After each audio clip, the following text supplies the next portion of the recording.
ओम नमो भगवते वासुदेवाय। श्रद्धालु भक्तों, श्रीमद् भागवत महापुराण के नवम स्कंद के 9वां अध्याय के अंतर्गत भगीरथ चरित्र और गंगा अवतरण का प्रस्तुतिकरण करूंगा।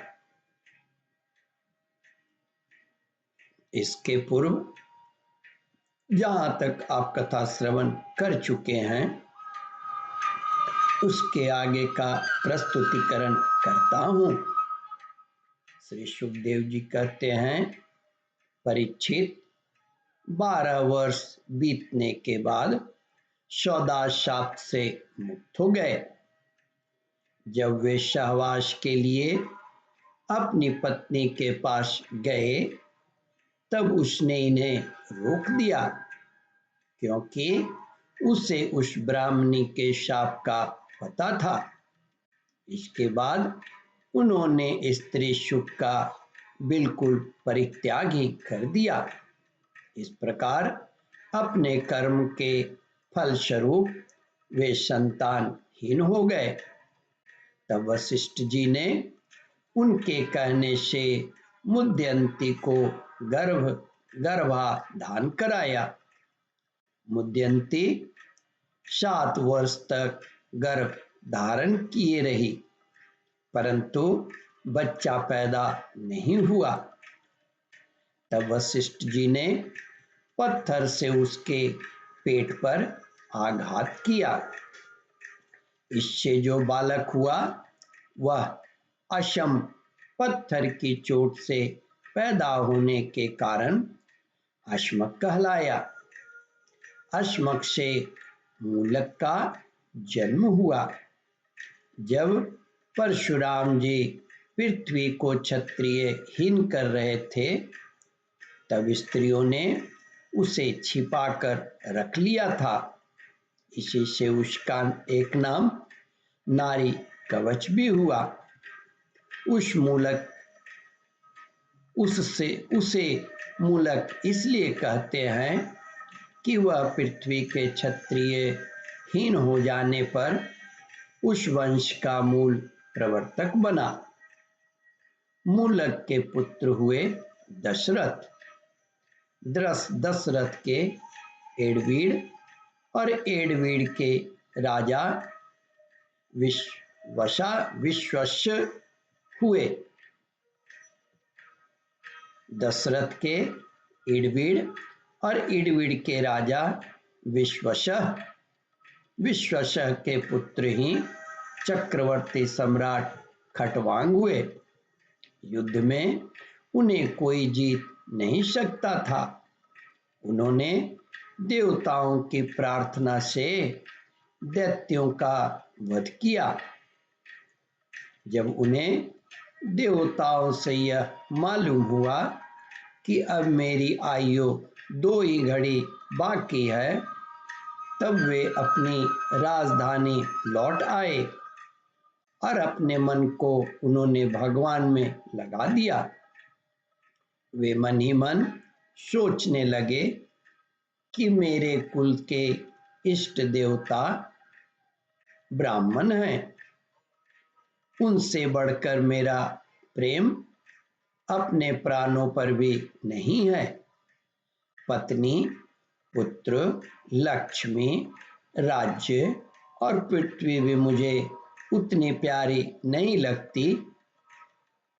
मेरा मन बचपन में ही कभी अधर्म की ओर नहीं गया।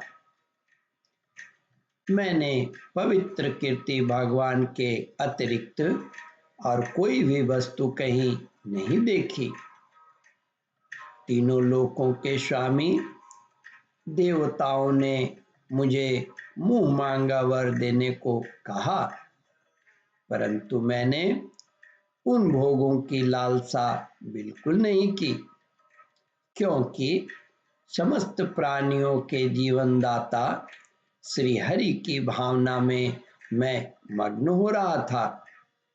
जिन देवताओं की इंद्रियां और मन विषयों में भटक रहे हैं वे सत्वगुण प्रधान होने पर भी अपने हृदय में विराजमान सदा सर्वदा प्रियतम के रूप में रहने वाले अपने आत्मस्वरूप भगवान को नहीं जानते। फिर भला जो रजोगुणी और तमोगुणी हैं वे तो जान ही कैसे सकते हैं। इसलिए अब इन विषयों में मैं नहीं रमता। ये तो माया के खेल है। आकाश में झूठ मूठ प्रतीत होने वाले गंधर्व नगरों से बढ़कर इनकी सत्ता नहीं है। ये तो अज्ञानवश चित्त पर चढ़ गए हैं। संसार के सच्चे रचयिता भगवान की भावना में लीन होकर मैं विषयों को छोड़ रहा हूँ और केवल उन्हीं की शरण ले रहा हूँ। परीक्षित, भगवान ने राजा खटवांग की बुद्धि को पहले से ही अपनी ओर आकृष्ट कर रखा था। इसी से वे अंत समय में ऐसा निश्चय कर रखा। अब उन्होंने शरीर आदि अनात्म पदार्थों में जो अज्ञान मूलक आत्मभाव था उसका परित्याग कर दिया और अपने वास्तविक आत्म स्वरूप में स्थित हो गए। वह स्वरूप साक्षात पर ब्रह्म है। वह सूक्ष्म से भी अति सूक्ष्म शून्य के समान ही है, परंतु वह शून्य नहीं परम सत्य है। भक्तजन उसी वस्तु को भगवान वासुदेव इस नाम से वर्णन करते हैं। ओम परमात्मने नमः। श्रद्धालु भक्तों, इस कथा को ध्यान पूर्वक श्रवण मनन और इसका चिंतन करें। इस कथामृत का रसास्वादन अपने बंधु बांधवों को भी करावे। इस वीडियो को शेयर और सब्सक्राइब करें।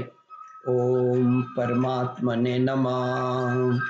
श्रद्धालु भक्तों, यहाँ पर 9वां अध्याय समाप्त होता है।